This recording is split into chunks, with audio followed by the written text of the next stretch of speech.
And yes, we are back. Shout outs to us for making it back. Me, you, all of us. And today, we will be watching together as friends, acquaintances, brothers, sisters, whatever. No, you know the vibe. We're just gonna watch this video together, enjoy it, think about it, talk about it, live it. Because Diablo 4 beta is coming up, and I don't really have anyone I was planning to play with, but there's my friend Gray, who that's my homie. Shout out to Gray. So me and him are gonna do a little in the little Diablo 4. We're gonna see how that goes. So if you don't have anyone to play with, hey man, come right out with me and Gray. You never know where things might go. So let's get right into it. This is why I'm excited for Diablo 4. This will be huge. We'll see. Today's video is sponsored by Ridge Wallet. If you head on over to ridge.com/force from now until March 26, you can save up to 40% on any purchases. Stay tuned for later in the video to learn more. I'm pretty pumped for 2023. Like, it's shaping up to be a real good year for gaming. We've already had a few cool things, like the Dead Space remake is awesome. I've really been enjoying the Dark and Darker playtests that have taken place. For all After Bleeth, Fake, Forsaken, whatever, I'm not so sure about that. I'm just gonna be honest. I'm not so sure about that, but we'll see. Of their faults, I liked both Wild Hearts and Sons of the Forest, and Hogwarts Legacy came out and broke all sorts of records. Beyond those, though, there's still a ton of stuff to look forward to. Very soon, we get the Resident Evil 4 remake. I cannot wait for Star Wars Jedi Survivor. I loved the first game. Then, of course, we got like Starfield and Redfall. There's Arc Raider still coming. Witchfire's awesome. For any of us MMO weirdos, there's Blue Protocol and even Wayfinder. All of that. Something I'm also noticing this is kind of like, this feels like the turning point in the era of the next era of gaming. This feels like the turning point. All those trailers and stuff lined up together look pretty good, but trailers are just so misleading nowadays, man. I don't know. But I feel like we're really on the cusp of the turning point. And more on top of whatever else is coming that hasn't even been announced yet. Like, there's some real great looking stuff. I'm excited for all of it. And you could just throw it all in the trash. It doesn't matter, because without question, the #1 game sitting at the top of my list is Diablo 4. Out of everything coming in 2023, this is the game that I expect to spend the most time playing. Now, I know, there's a lot of stuff to be concerned about, right? Blizzard going max monetization with a box price battle pass, cash shop, and selling an expansion down the road. It's like everything but NFTs, basically. Concerns about things like content variety or the end game replayability. And then, of course, there's the itemization and progression worries for all of us mega ARPG nerds. Pick your poison, right? Any one of these things may very well ruin Diablo 4 in the end for some of you. But today, I want to cast those concerns aside, valid as they may be. We gotta play the game first. Videos already covering this stuff, and I'm sure I will make more in the future. No, as hard as it sounds, today I want us to recall the fact that this is a leisure hobby meant to be enjoyed. Or in other words, gaming is supposed to be fun, yeah? And you know what? I've already played a ton of Diablo 4 through various early hands-on events, including BlizzCon back when that was still a thing, and the game is fun, like a lot of fun. So between the time that I've spent with the game and everything else we've learned and seen through previews, I'm really looking forward to the full release of Diablo 4. So today, I want to talk about why I am, and maybe you should be too, excited for Diablo 4. First and foremost, and this is probably the easiest gimme of them all, the combat and gameplay in Diablo 4 are just fantastic. That's pretty good. Unsurprisingly, as game feel is something that Blizzard has almost always done well. For everything that's changed with the company over the years, they seem to get this right more times than not. I'd even go as far as to say that even if Blizzard dropped the ball with everything else about Diablo 4, the combat is good enough to keep me playing for quite some time. Moving through the world, smashing hordes of demons, casting spells, it all looks, sounds, and feels fantastic. Now, whenever I talk about a game feeling good to play, it can kind of come across as vague. Like, what does that even mean? What does it mean for it to feel good? Let's add some specificity here, shall we?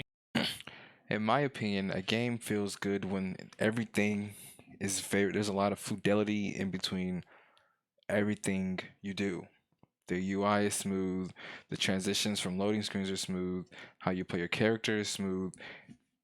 everything feels very natural to kind of like, and there's like not too many, hiccups or curveballs thrown your way.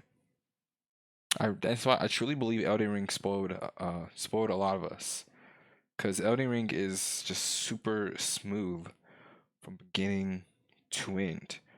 But not every game can be Elden Ring. I need to just, it's just not possible.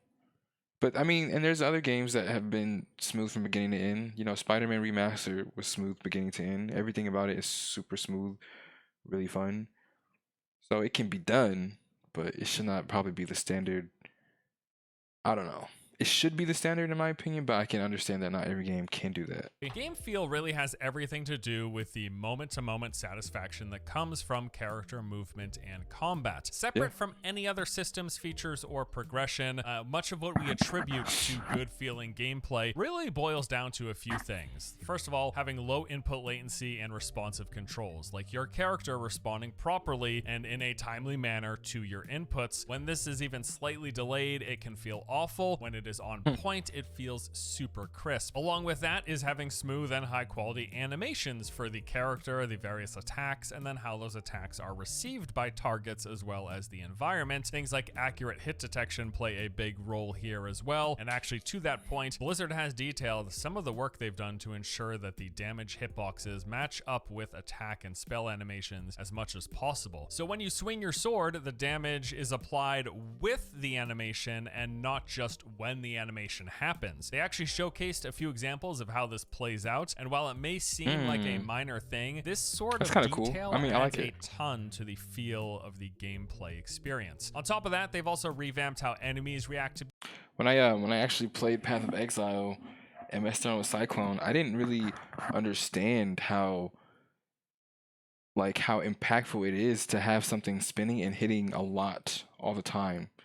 Like a Cyclone build is so satisfying in Path of Exile, and I imagine that's why a lot of people love Barb. being hit, Really so that their satisfying. animations will match not only the impact and type of damage that's being dealt, but also the direction that the attack comes from. And then finally, there is combat audio, the sounds that are associated with the attacks and spells, the monsters, and the world itself. good. This often gets overlooked, but when it is done right, it adds so much to the experience. And in Diablo 4, the sounds, they sound good.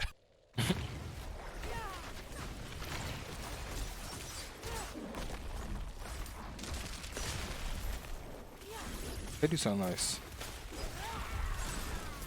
And when all of this comes together, when Kinda you've got sounds the like Overwatch responsive sounds. controls, when you've got well-designed visual effects and animations, and how those animations line up with the damage that's being dealt, and then all of the associated audio, this is really what distinguishes games where attacking feels like you're swinging a wet noodle from games that we would say have solid or visceral or good-feeling combat. And from what I've played so far, Diablo 4 totally has good feeling combat. Oh, and also this could be an entire section in and of itself, but I just will add this on here. Across the board, their use of dynamic animations is really cool. So they've got dynamic player skills, where as your skills get more powerful, either enhanced via the upgrades in the skill tree or from your gear, the visual effects will ramp up to correspond with that increased strength. So the level 1 version of Incinerate, Nice. for example, visually actually looks weaker compared to the max level of Incinerate. And Nice. this is the case across all attacks and spells within the game, and it is a really cool system. Then there's also skill-driven deaths. This And like I said, that's just fidelity, because it makes natural progression of leveling the skills more satisfying. As you level up the skills, it helps to, because it's a role-playing experience in a way, it helps to feel more powerful.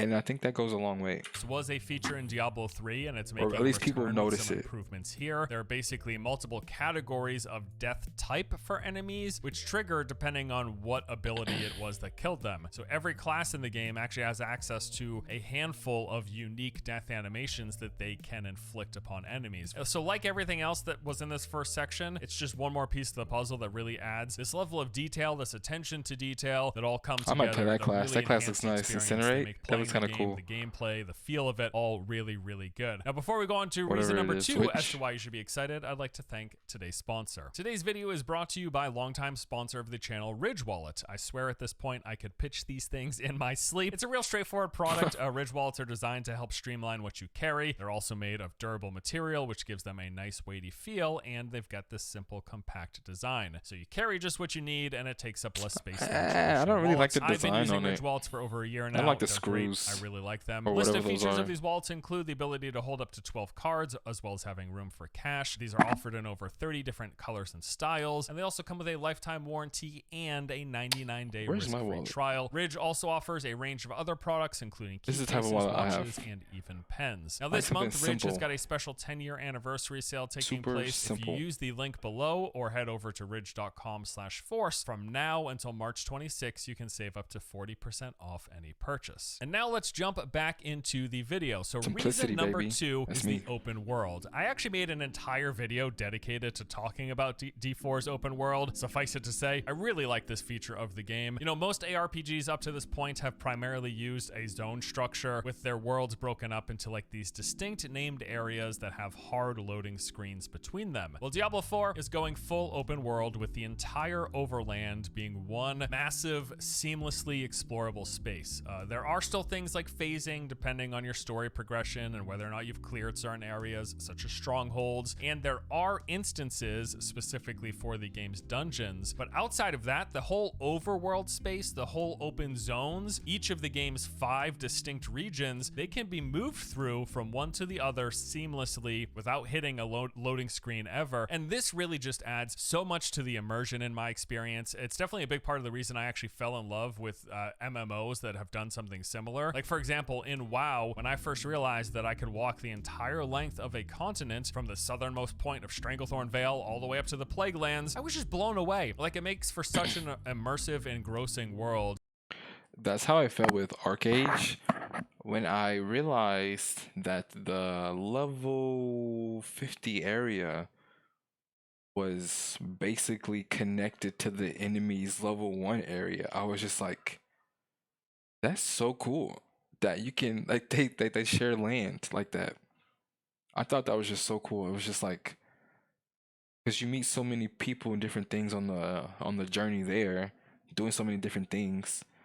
So I kind of like that that they have this feature, because in my mind, in the perfect world, you would want a open world MMO.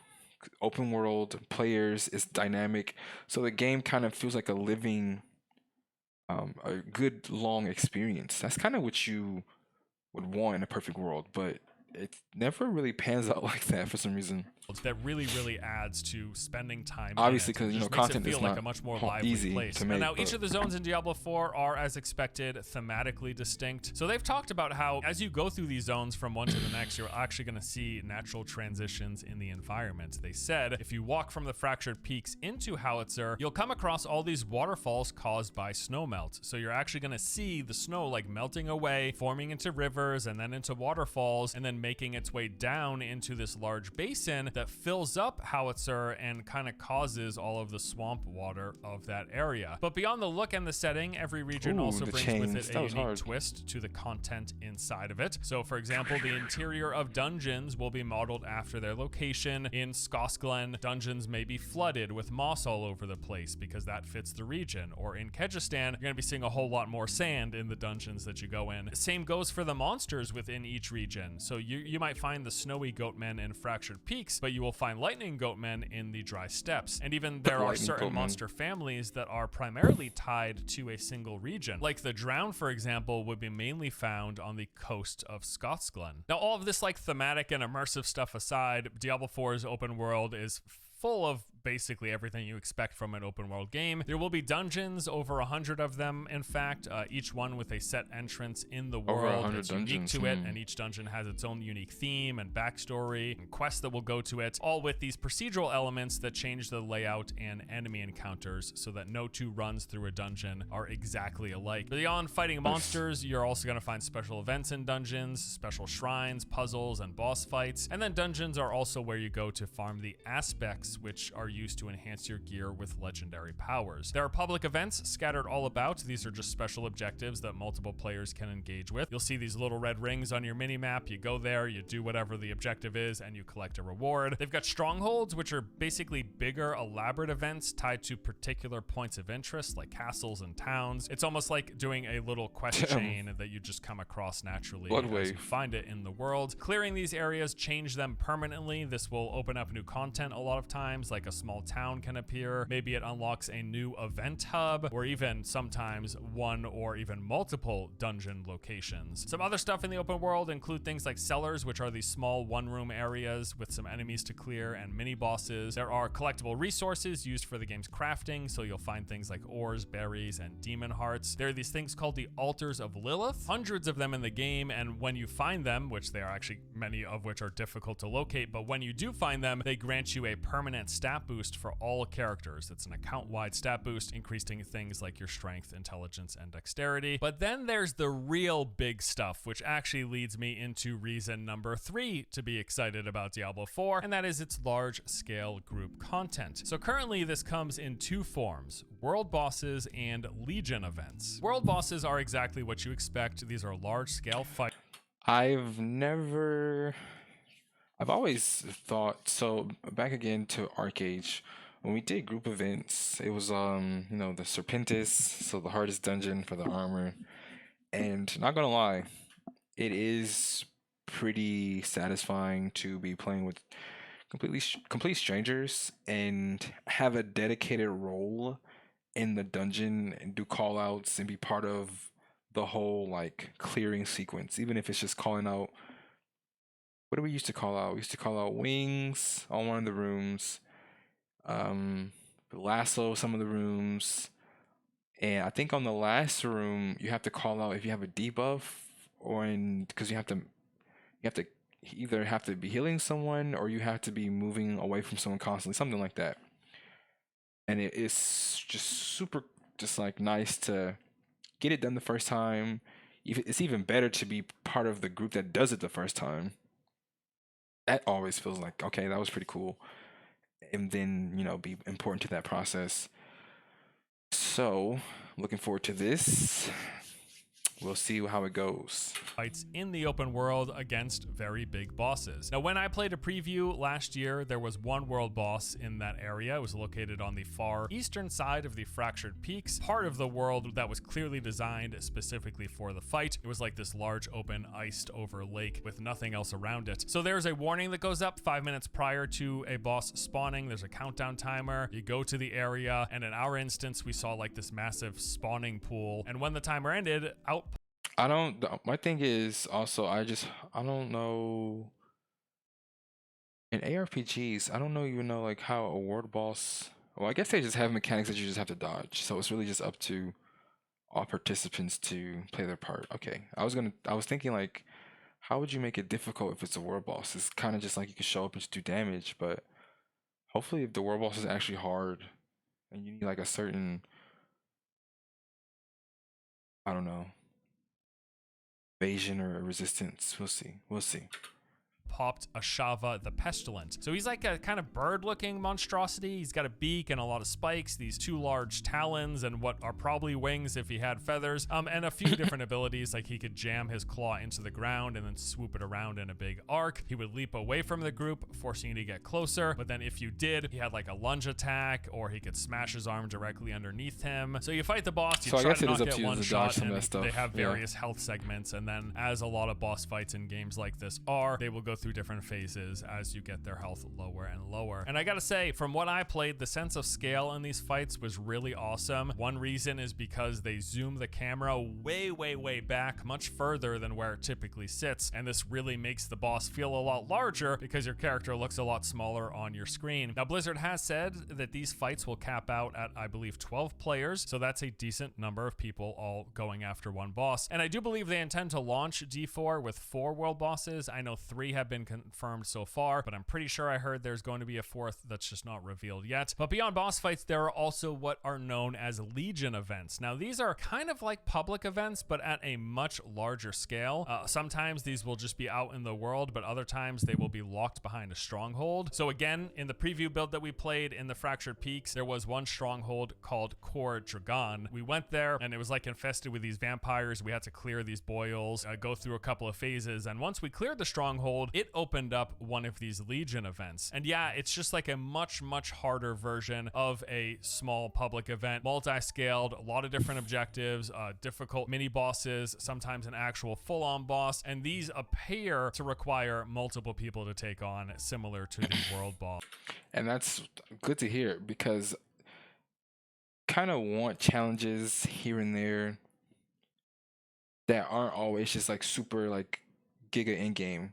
So you want things to like a challenge at level 10, a challenge at level 17, a challenge at level 29, challenge at level 36, in my opinion. Because this is why I really just could not like keep playing Path of Exile, because every season basically have to play the same act over and over and over and over and over and over again. And after a while, it's not challenging, it's like a chore. It doesn't even feel like I'm playing a game until you start mapping, and then once you map, you're like, at least for me personally, I was like, T8s, yeah, I don't like my build anymore, and I just quit. I don't, that's not the way.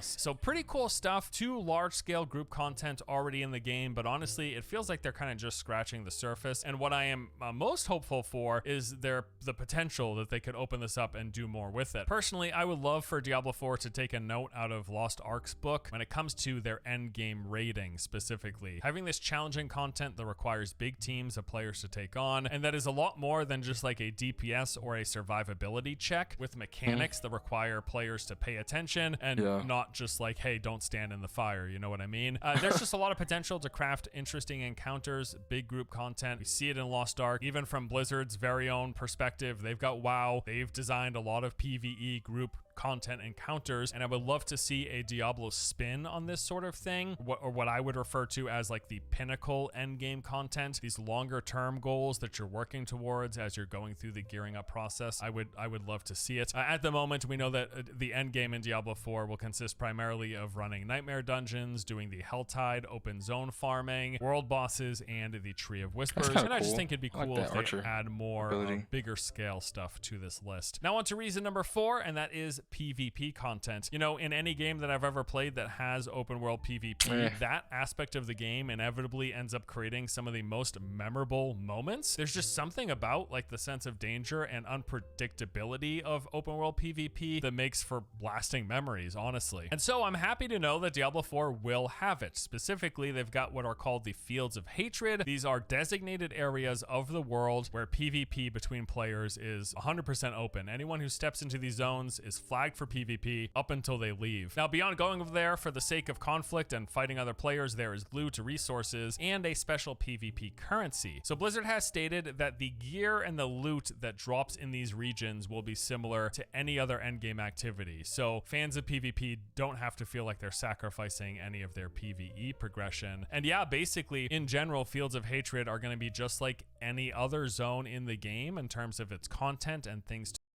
I mean, I'll try it. Kinda not too like sold on PvP and games like this, because I want it, if I fight another player, I want it to be very tight and precise and exact. I don't want to be it like, I'm a certain class that just can't win for PvP because the other person is spec specifically for it. It's just like, if I don't want to respect, then you're gonna lose, and I don't want to I don't like that type of thing personally. So if it would have to be like okay, here's my PvP character, and since it does kind of incentivize it, or it doesn't, it doesn't harm you, I would try it. But it's not something I'm like, oh yeah, I can't wait to fight, I can't wait to use stealth. Like, no, I'm not that type of, no. Not really all that to me.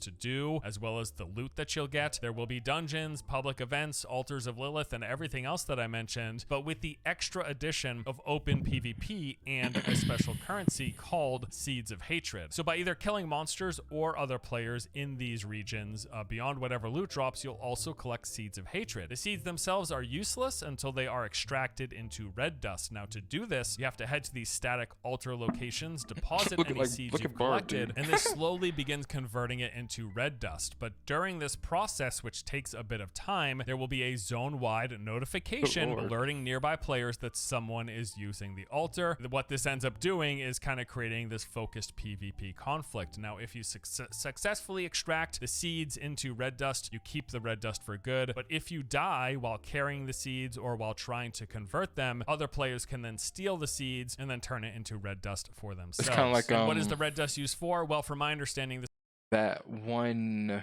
map on HOTS, the pirate ship and the doubloons. This is primarily going to be a means of, that's what it sounds like a currency that you're going to trade in for special PvP cosmetics. Now, late last year, during an interview with some of the Diablo 4 development team, I did ask how gear and or power balancing will work in PvP zones, as in, are they going to be doing any adjustments for like player levels or their various defensive and offensive stats, etc. And their response was, it's a work in progress. So at least at the time, they weren't certain if they were going to be doing any power equalization or if it's just going to be what it is, whatever your level, whatever your power, your strength, your gear, all that stuff. If there's someone in the game that you're just going to totally one-shot, you're going to one-shot them. Or they're balance it. They hadn't settled either way. Personally, I gotta say I would also love if they added some form of structured PvP. In some of the early builds of Diablo 3, they had an arena mode where two teams would duke it out in a small enclosed space. I got the chance to play as myself at a BlizzCon one year, and I really enjoyed the smaller scale and the competitive nature of it. Although they did eventually remove this before D3 launched, I think largely due to them being unsure of how to best balance PvE and PvP power. I do hope it's an idea that they revisit in the future. Also, I would love if they took a stab at large-scale PvP. This could be a hoot. Like, imagine having an entire zone with two teams fighting over, I don't know, control of some towers, or trying to capture specific areas, or collecting resources to bring back to their base. There's just so much potential that could be really fun, while also fitting thematically into the Diablo universe. I mean, hey, Diablo Immortal even has a system of factions with players divided into the... And it would be the thing that people like, oh, let's do a tier list. Like, it would be the thing people start trying to abuse what's OP, what's not the fastest, because it would give you that satisfying, like, hey, I'm shitting on kids type feeling, because you're playing something OP, and then people. That's why people play this type of that's why it attracts a certain type of person. So I think that would be kind of cool, because at least it would people in the game, give them something to do. If done well, it could be probably a really big part of the game. And I'm all for people enjoying different things. That's like, their own niche. I can respect that. The Shadows or the Immortals. I think something like that could be great in a non-pay-to-win Diablo game. Reason number 5 I am excited for this game is the seasonal updates. With Diablo 4 being so much more heavily monetized than D3, part of their justification, beyond, being a for-profit business, is that they will be using the extra revenue to fund continuous support and updates for the game. So this will come in the form of seasonal updates, which they have said they are building a dedicated team to bring us up to 4 seasons a year, each with major new features. Specifically, they have said that every season will come with fresh new gameplay features and a new quest line that reveals more of the world and story, that they would be refreshing the meta with new legendary and unique items, paragon boards, glyphs, and other features. That's kind of, I like that. I like the sound of it. Such as these invasions, where different monster families might, say, take over an entire region of the world, along with various other means of improvement, quality of life. Yeah, I was going to say, because it's really just about improvement. You can really just... Here's 5 ideas in this one season. Season's over. Okay, out of these 5 ideas, 3 players really liked, 1 not so much, 1 never again. All right, you can build upon those 3 things players really liked, add quality of life changes around them, and then go on to the next season. All right, here's 4 ideas. Okay, out of these 4 ideas, players liked 1. Players really liked this 1 idea. They really didn't like these 2 ideas. Here's one they were kind of on, we still made money. Okay, let's add this one on top of the 3 from previously. Now we have 4 really good quality of life ads on the game. We can still do the battle pass monetization, whatever, because I'm not gonna well, but I know people will add interesting skins or whatever. It's, in theory, in a perfect world, yes, I'm all for it. I know I'm just gonna buy the game. I'm done. I'm not gonna I'm not gonna try to well out this game. But in theory, it does sound nice because I think that is what a lot of people like about Path of Exile. They do add they do that with seasons. You know, if it's really good, they will make it part of the base game, and it does add an extra layer. Like I thought the last good thing, in my opinion, was the Abyss, the mining thing. I thought that was so innovative because it's just endless. It's endless ARPG activity. But yeah, it's whatever. Life features, polish, and tuning. And yeah, they're funding all of this via a battle pass and the in-game cash shop. Now, as someone who intends to play and ideally enjoy Diablo 4, the game getting continuous new content is of course a plus, but as with any other live service game, it's really gonna just boil down to whether or not they live up to the promise of delivering worthwhile content. And yeah, they do say that this will be substantial and meaningful updates, but at the same time, I have to imagine they won't be too substantial or too meaningful. And I say that because we know they intend to sell expansions, right? So I imagine all of the biggest additions will come with those expansions. I would assume this includes things like anytime they add a new class or add a brand new zone or any other really significant feature. I have to assume that that will go in expansions because it has to justify the cost of an expansion. And I don't mean this to sound overly critical. I am just genuinely curious. Like, what updates do we expect with seasons that will be big, but not big enough that they want to save it for an expansion instead? In any case, we at least have a rough outline of what they are hoping to do, and it does indeed sound like Seasons and D4 will be more substantial than Diablo 3, which is good for anyone looking to stick around and continuously play the game. And reason number 6 is the development team's communication. You know, Blizzard has had a rough last few years, to put it lightly, and part of their effort to correct course has been a notable uptick in communication and interaction with the community. Ever since the game was first revealed, they've been consistently posting updates, the quarterly updates, various interviews, and blog posts. They've been very, very open. During this time, they've gone as far as to even share work in progress content, which can and in fact has gone through major revisions, overhauls, and in some cases, we saw features that got scrapped. Transparency of this kind is something many studios shy away from in fear of any potential blowback, but hey, at this point, I mean, what's Blizzard got to lose, right? Ultimately, I do think it's great as someone who's following the game and is interested in the game. I really appreciate regular updates and news, and hopefully this is something they maintain going forward. Overall, Diablo 4, I think, is looking great. You know, no game is perfect, and there is plenty of stuff on my list of concerns, but for this video, I just really wanted to focus on the things about the game that I am the most excited for and looking forward to, which are, it plays great, gameplay is awesome, there's a huge open world that we can seamlessly explore with tons to do, we got large-scale group content, open world PvP, we're expecting seasonal updates to be substantial, and the development team has been really communicative. I can't communicate myself, which is good, which is really, really good. You know, we got an open beta happening really soon, and then we are just a few months away from launch. It's really going to be fun. I am super looking forward to it. Diablo As of the 4 time of recording this, tomorrow should be a good time, right? I think so. Let me know what you think. I guess leave a comment or something. It's good for my is it called algorithm? No, it's not it. Engagement. Yeah, do my engagement stuff, please. Thanks for watching, guys. As always, hope you enjoy it, and I'll see you next time. Take it easy. So yeah, I mean that's really it. Like I said, I am excited. This basically summarized everything I know about the game. I haven't done anything extra as far as items, build, classes, potential this and that. I haven't done any of it. So looking forward to the game, and that's the video.